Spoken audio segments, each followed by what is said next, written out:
She left the event 70,000 richer. I think it's more now because she got 2 more clients. $70,000 plus from a free speaking engagement. How does that happen? Good question. That is literally the essence of this episode, the essence of the event, the essence of being paid to speak and the business of speaking. My friend, you can charge a speaker fee, totally. However, if you do not prepare yourself, your business, your backend, your ecosystem, your offers, every part of the business side, the back, if that's not ready for what comes next, that's all you'll get is your speaker fee.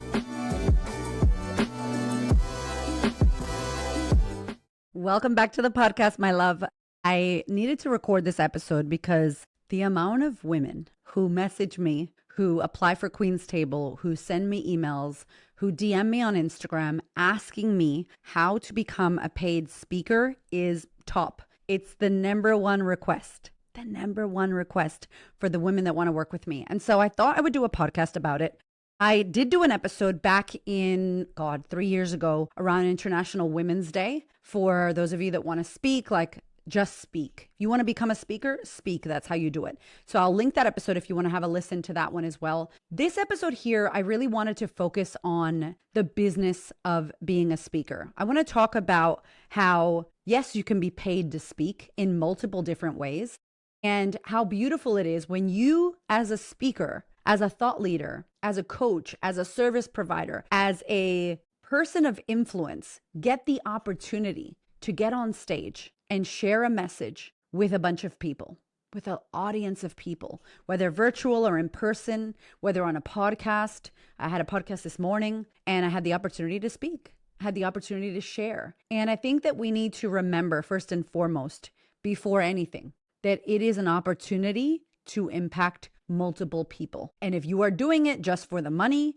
if you're doing it just for the clout, if you're doing it just because you want visibility and validation and you want to be acknowledged and you want to be seen, egoic reasons, it's going to be short-lived. It's going to be short-lived. So just tapping into the amazing opportunity and honor it is to be able to speak to multiple people at once, that for me is everything. And believe it or not, when I get to speak on stage, and I was just saying this to the lady on the podcast, it's not actually what happens on the stage that most excites me. What most excites me is when you walk off the stage. When you walk off and you hang around and you have discussions and people come up to you and they're crying or they're laughing or they're sharing something or they're telling you how it impacted them or what they're going to do and the actions they're going to take because of what you shared, or the story that you told, how it resonates with them because their parent also XYZ.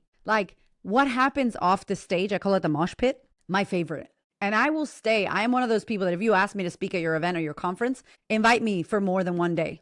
I will stay. I love to hang and be there. Obviously, if I don't have another gig or another event that I'm doing, I love to be there and stay because the magic happens the hours after, the evening, the next morning at breakfast, the discussions and conversations you get to have with people, my favorite part ever. So let's talk about being paid to speak and the business of speaking. What I am not is a speaker trainer coach. I'm not that. I'm not going to tell you how to, exaggerate your breath and hold and diaphragm and don't say and stand like this. That's never what I'm going to do ever in my career. I'm not coming for you, speaker coaches. So don't worry. I'm not trying to have your job and do what you do. That's not this. This discussion, and actually I'm doing an event called Paid to Speak in Melbourne, Australia in July. I'll drop the details in the link in the show notes. It is application only. It's not for every single woman. It's very intimate and small. We're having a very small event, mastermind event in the morning, and then a gorgeous lunch in the afternoon. I'm actually talking about the business behind it. The business behind you landing the stage. The business behind you getting the opportunity to speak in front of people. And as I said, where we go wrong is that our ego tells us, I just want to get on TEDx so people think I'm someone. I just want to be booked to speak. I love speaking. I just want to speak so much and be on stage. For the stage, for the visibility, for being seen as a thought leader. You could chase that.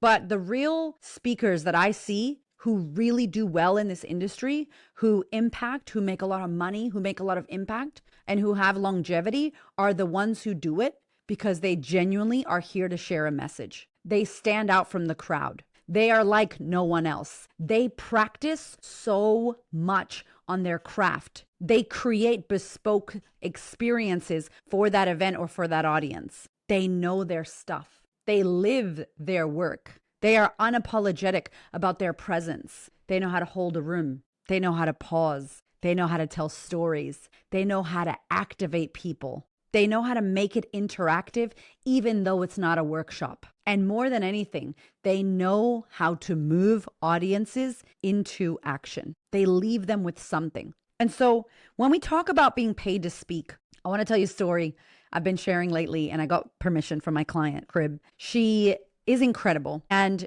she spoke at an event recently for free. She said, I will take the stage. I will speak for free. From the stage, she left the event 70,000 richer. I think it's more now because she got 2 more clients. She messaged me on WhatsApp. $70,000 plus from a free speaking engagement. How does that happen? Good question. That is literally the essence of this episode, the essence of the event, the essence of being paid to speak and the business of speaking. My friend, you can charge a speaker fee, 10K, 5K, 20K, 50K. Speaker fee, totally. However, if you do not prepare yourself, your business, your backend, your ecosystem, your offers, every part of the business side at the back, if that's not ready for what comes next, that's all you'll get is your speaker fee. You may not be invited back. You may not be remembered. You may not have the continuity with the audience that you desire. You may not be able to impact them long term because you get on stage, you talk, you leave, that's it. The next person comes up, you are forgotten. And the goal is to not be forgotten. The goal is to be memorable in multiple ways. So my client spoke at an event in Brisbane for free, didn't have the back end set up, and didn't have the 70K. Then she did another event in Melbourne about 2 months later. That was a 70K plus event. And here's what we did. And here's what I recommend you do if you truly want to get paid to speak. Number 1, you can charge a speaker fee. Great. You charge your speaker fee. That's what it is. A lot of I'll talk about Australia. The startup fees in Australia, 3K, 5K, 7K. Under 10K, you're going to be easy to be booked more regularly under 10K. You move over 10K, obviously you're an expert. People know your name. You're more experienced and skilled. You may speak less, but you make more. 20, 30, 40K. Australia is not as high as I believe it could be. That's a whole other discussion. The United States, if you are under 15K, you're just in the beginning phase. 10K, you're in the beginning phase. 15K, you're in the beginning phase in America. 25K, people know you by name. So you're charging 25K because in the United States, you are known as a speaker in the speaker realm. They know who you are, right? Jen Gottlieb, who's incredible. I think she's 25K, right? Like she talked about it recently on a post. She's incredible. And there are speakers who are 50K, 100K, like celebrity speakers, all of that jazz, right? I love Russell Brunson shared once that he spoke at Grant Cardone's event for free. He didn't charge to speak. Grant Cardone didn't charge him to be there, but he did sell from the stage. And when he sold from the stage, I think he made like $9 million or something. And obviously then Grant, the person who runs the event, took a cut from what he sold. So imagine you're not getting paid to speak. And not only are you not getting paid, but if you do sell something from the stage, the person who you're speaking for free is taking a cut. A whole other level, okay? We don't even have time to unpack that, but that's a whole other level. Then there's other models where you can speak at an event if you pay to speak at the event. You pay to play. You pay to get the stage. From the stage, you could sell. From the stage, you could do whatever you do, but you're paying to speak on the stage. Some people are like, oh, that's terrible. I would never do that. But when I break down the back end side of how my client made 70K and how speaking is only the entry point, you will soon see why these different options work for different people. And we're going to unpack this at the event individually. That's why it's an intimate event. So if you're coming to this event with me, paid to speak on the 8th of July, and yes, I will definitely most likely run this event again, we're going to unpack yours because it's individual for each person, for each business. So what people don't tell you is that in order to be desired, for someone to see you and go, oh my God, I want her on my stage, they need to know who you are. They need to know what you stand for. They need to know what you're about. They need to know how you show up. They need to know what you believe in. They need to know what makes you different to every other speaker. So you need to have a brand. You need to have a personal brand. You need to have content on the internet that people can see so they can vibe you. You need to have your speaker assets sorted, whether it's a website, a one page, a video, a speaker reel. My speaker reel was like $9,000. Okay. One of my clients got her speaker reel done. She's like, holy shit. I'm like, I know. But then she got booked twice in one day on International Women's Day. Literally that speaker reel paid for itself. Okay. She didn't have that before. If you don't have your speaker assets, number one, if I look at you, you're not a speaker. I don't know you're a speaker. How do we know you have your assets sorted? So you have this, people see you, they're like, oh my gosh, that's the person for us. Or maybe you speak at an event. And I have this saying that I tell my clients in the Queen's Table, the more you speak, the more you speak. If you are seen at an event, the amount of events that I've spoken at on the stage where someone in the audience tagged me and was like, this is our next speaker. And I literally 3 months later, 6 months later, 12 months later, was at that person's conference speaking on their stage because they saw me speaking on another stage. Wild.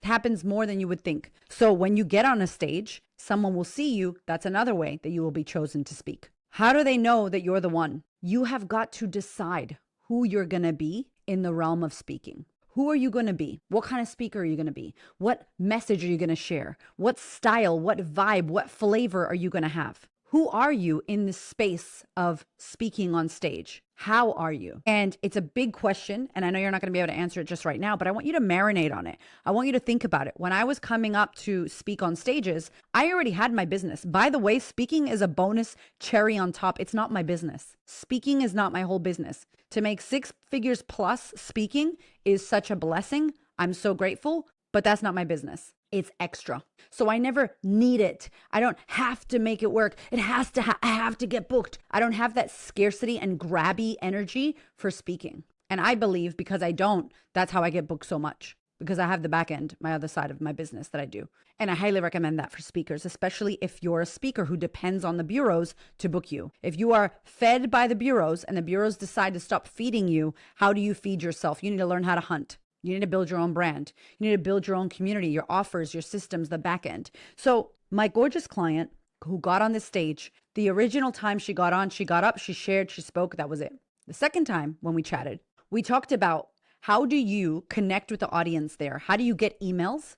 How do you get them to join your list? How do you get them to sign up? How do you get their details and their information? How does this happen? So we shifted it to having a QR code with a lead magnet, a downloadable freebie, basically all the notes from the talk they could take home. So they could listen, but they could scan a QR code on a little slide and they could actually get all her details from the talk that she was giving. And then she got their email. So then she could back end, email them, sell them, talk to them, all of that stuff. Then there was a form to fill out a name and phone number to get in contact, to book a call, to learn more, right? So there were 2 places where we could capture information from audience members that were interested in what we were sharing. That's where the 70K came from. Off the stage, people booked in, her email list grew, she got booked, people paid for things, they filled out applications. While she was up there, her business backend was working for her. And she didn't have to sell from the stage at all, as a matter of fact.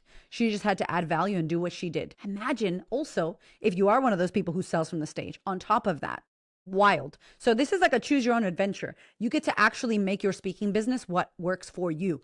You don't have to copy what anybody else is doing. I don't recommend that. I think you got to find your flow and what works for you. I have friends who just work with bureaus. That's all they do. Literally, the bureau calls them, gives them gigs, 4 to 5 gigs a week. That's what they do. Other friends who do not work with bureaus at all, and they've built their entire speaking business and coaching business on their own by building their brand and showing up and building content. So it literally is a choose your own adventure. What I want to share with you is this. A lot of people want to get on stage. They want to do a TED talk. They want to get a big stage. They want to get up there. They want to speak. And maybe it's for the reasons I said before. They want the validation. They want to be like, I'm a thought leader. I can do this. Cool.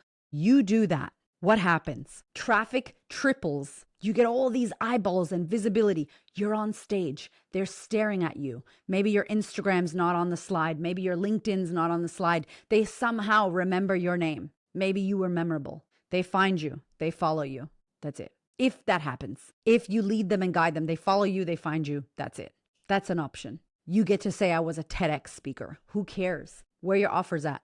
What's the back end like? Do you have a product that you sell? Did you build your email list? Did you get more bookings? Did anybody join your program? Did anybody decide to work with you or sign up to work with you on the day? Did you sell out your books? What happened from that talk? I'll give you an example. I did a talk recently where I wear crazy shit when I get on stage and I love it. It's part of my personal brand as a speaker is I'm gonna wear something crazy. like memorable. And now I have to up level every single time, and it's very stressful because now event organizers are like, what are you going to wear? And I'm like, oh my God, I don't know. Right? Like, it's fun. It's not everything, but it's just extra sparkle and fun. So I walk in, and because of what I was wearing, people that were at the event noticed me walking into the green room, and they were like, oh my God, Erica. So I'm already taking photos of people as I got there. They're like, I came just to see you. That was nice to hear, because the organizer who booked the speakers that promoted me as a speaker would love to know that people bought tickets because they wanted to see me as one of the main speakers. Awesome data for me to know. The leverage that we can pull, amazing. Thank you, friends. Took photos, went into the green room. I came out to speak, did my talk. In the corner of the slide, I had a little scan me for free. I asked the organizer if I could do that. If you're speaking at someone else's event, please have these conversations and ask that. I asked, can I bring books to sell? Because I have 2 books and I have cards and merch. Can I have a little QR code in the corner? It's a free thing. And at the end, can I offer a free thing that normally costs $300? I'm going to give it away to your audience to add value to your people for free. Is that okay? I got yes, yes, yes. So my slide, every slide had a little corner QR code, right? Steal that if you can. They could scan that. As the event was going on, my name, my Instagram, my everything was there. I was getting followers the whole time. Screen recordings, people sharing stories the whole time. People signing up to my email list to download this thing the whole time. At the end, people downloaded that free thing that I gave. We got over 1,000 emails that day while I'm on stage. People are DMing and messaging. My team is at home going, what the fuck is going on? Erica's on stage right now. Holy shit. They're sharing the stories. My team is sharing the stories while I'm on stage. So I'm getting that for people that aren't there. They can see that. People are downloading things. They're going through my many chat funnel. I got 4 speaking engagement requests. 1 had paid as I walked off the stage for an event in February. I don't know how many women. I think 6 women came up to me and were like, how do I work with you privately? 3 of them filled out applications for the Queen's Table. I had 7 women join the Next Level program while I was there. All my books sold out. Every single book I brought sold out. I had a line of people taking photos. When I tell you that an event like that, not just your speaker fee, makes you 20K plus in that day, that's what I'm talking about. You will not do that if you, A, don't have a personal brand that you've built. People don't know who you are, what you stand for. You're not memorable. You're not standing out from the crowd. You don't have a message that's different, a way to remember you. Erica from America, the lady with the sequence, the queen of confidence, whatever your thing is, be memorable. Your content needs to be fire. I never do the same talk. That's me. I don't. I have parts of talks that I put together, yes, but every talk I do is different. Why? Because I want that audience to feel like I'm talking directly to them. I did a talk last week for a team, a leadership team. They had a basketball theme. Girl, I have never put Phil Jackson and the Lakers and the Chicago Bulls in any of my slide decks. I spent 7 days working on that keynote. And part of it was something I'd done before, mixed with something brand new just for them. Do you think that they felt like, whoa, you're talking directly at us, leading the inner game directly at us? It was one of my keynotes I do, but I made it directly for them. Do you think they remembered? Hell yeah. I even wore a bit of basketball stuff with my pink clothing. It was memorable. It was different. I stood out. I was still me, but I was with them. And it was bespoke for them. I don't care if that's more work. Good. I have integrity and I want to work hard. And I want them to feel like I care about them because I do. I want them to feel like they've never seen it before because they haven't. If somebody's seen me speak on IWD and they're in the audience, they're not like, oh yeah, I know what she's going to say. I've seen her speak. No, baby, you don't. You saw me speak then, but not today. This is different. And for me as a speaker, as a businesswoman, as an impactor, as a thought leader, that's important to me. And if you work with me, my clients know, Queen's Table, I'm like, work hard, work harder. Give a shit. Go above and beyond where most people won't. I dare you. Spend 4 hours on your slides and keynote, working your thing, practicing your thing, even though you already know it. I practiced so much. That 7 days was a little bit stressful because I only got the talk a week before. So I didn't have that much time with it. I usually know when I'm speaking well in advance. This was the last minute one. But guess what? Guess who grew? Not only the audience, not only the event organizers, I grew. I grew as a speaker. I grew as a businesswoman. I grew as a presenter. I learned a lot about myself in that time. And one thing that I will not do is be mediocre and copy and paste some shit just because I don't want to work hard. No, I want the experience to be felt. And I love interaction. Another thing that you can realize about yourself is even if people are sitting in chairs and they can't get up and walk around, how can you get them to interact? These are all strategies that make you memorable, that make the audience feel something, not just be motivated, but be moved internally. They walk away like, whoa, I'll never forget that. The stories you tell, they'll never forget that. So back to the business. Here we are. I walk off the stage. 20K later, bookings later, all of this later. And I'm like, that is a successful speaking engagement. Not what I said on the stage. And by the way, the stage was the best. That was the best audience to this day that I have ever spoken with. It was incredible. From that event, 3, 4 clients joined my program, my high level programs. Like, I can't tell you what that speaking engagement did for my entire business, besides books and podcasts. And it's the longevity. Someone might pick up a book that you wrote and you're selling at the back of the room at the end. And in 3 years, they work with you because they saw you speak at that event. It's a mind map. It's incredible. But if you don't have your business end, if you don't have your personal brand, your business ecosystem, your offers, your client journey, the way people work with you, an entry point, where they go next, if that's not organized, you're getting on stage for vanity metrics, and it's not enough. It's not going to take you where you think it's going to take you. You actually have to have the back end, the offers, the business side of things organized and structured. And then the third part, which is what we talk about on the Queen's Table, is your identity and mindset.